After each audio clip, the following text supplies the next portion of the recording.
Welcome back to Eerie Narratives, where the shadows hold secrets and the mountains remember everything.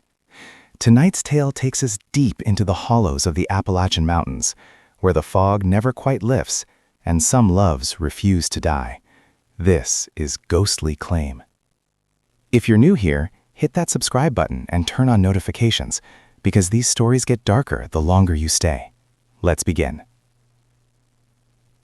Deep in the Black Mountains of western North Carolina, where the ridges fold like old secrets and the trees lean in to listen, stood a weathered log cabin that had seen more winters than most families. Elias Harper had built it with his own hands 30 years ago for his bride, Clara. Clara was the kind of woman the hills sang about: long, dark hair that caught the firelight, a laugh that echoed down the holler, and eyes the color of storm clouds. She wore a red wool coat every autumn when the leaves turned, saying it kept the chill from her bones. Elias loved her the way mountain men love: quiet, fierce, forever. But the mountains take as much as they give. One October evening, Clara slipped on the narrow trail behind the cabin while gathering late blackberries. She fell hard, cracked her skull on a root, and never woke up. The coroner called it an accident. The old folks in the nearest town whispered it was the ridge claiming its due. Elias buried her in the family plot a half-mile up the ridge, an unmarked cluster of stones half swallowed by moss and mist. He scattered wildflowers over the fresh earth and walked home alone. The cabin felt bigger, colder, emptier. 3 months later, Clara's younger sister Rowan came to stay. Rowan had always been the wilder one: short-cropped hair dyed auburn, tattoos peeking from her sleeves, a laugh that cut through silence like a knife. She'd driven up from Asheville to help Elias through it, she said.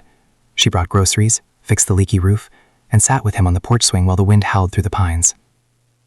At first it was comfort, then it was something more. One night, after too much moonshine and too many stories about Clara, Rowan kissed him.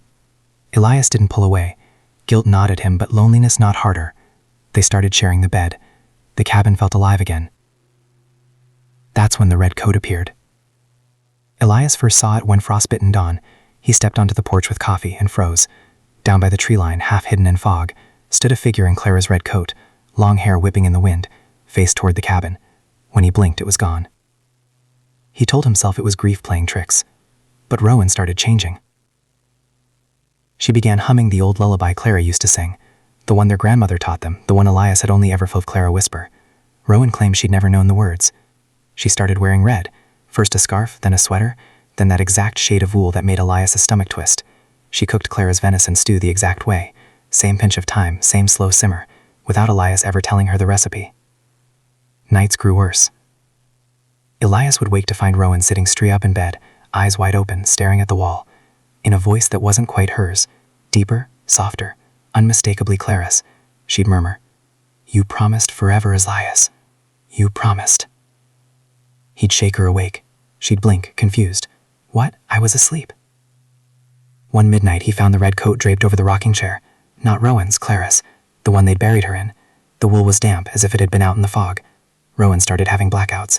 She'd come to in the kitchen, hands covered in flour, biscuits cooling on the counter. Clara's biscuits, cut with the same star-shaped cutter Elias had bought her on their first anniversary. Then the possessions began in earnest. One storm-lashed evening, Elias came home from chopping wood to find Rowan standing at the window, back to him, wearing the red coat. Rain hammered the tin roof. She turned slowly. Her eyes weren't Rowan's anymore. They were Clara's, storm gray, filled with something hungry and heartbroken.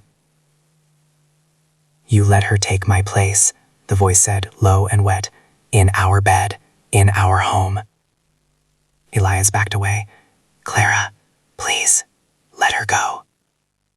Rowan's lips curled into a smile that wasn't hers. "She don't want to go, and I ain't letting her." That night, Rowan, or whatever wore her, climbed on top of Elias while he slept. Cold hands pressed his chest, icy breath against his ear. "If I can't have you, nobody can." He fought her off, but the next morning Rowan remembered nothing. Bruises bloomed on his ribs in the shape of fingers. Desperately, Elias drove down to the old woman who lived at the foot of the ridge. Granny Moss, they called her. Folks said she knew things the preacher wouldn't touch. She listened to his story without blinking. "Love that's strong don't die easy," she rasped. "It twists. Rowan's jealous.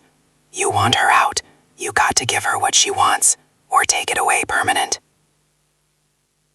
Granny gave him a list.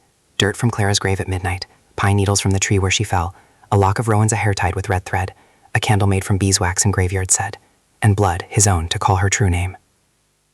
He gathered everything under a moonless sky. The grave plot was silent except for the wind rattling the pines. When Granny arrived at dusk, they drew a circle of salt and pine needles on the floorboards. Rowan sat in the center, bound loosely with red thread so she couldn't run. She looked terrified. Elias, what's happening to me? He couldn't answer. Granny lit the candle. The flame burned blue. She began chanting in the old mountain tongue, words that tasted like smoke and sorrow. Rowan's body jerked. Her head snapped back. A voice, not human, boomed from her throat. He's mine! You can't have him! The cabin shook. Windows rattled. The red coat flew from the hook and wrapped itself around Rowan like arms. Granny never faltered.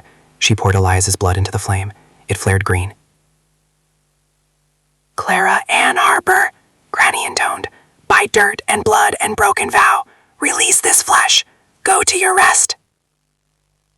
Rowan screamed, a sound that split the air. Black smoke poured from her mouth, thick and twisting, shaped like a woman with long hair and accusing eyes. It lunged at Elias. He stood his ground. I loved you, Clara, but love ain't chains. Let her go.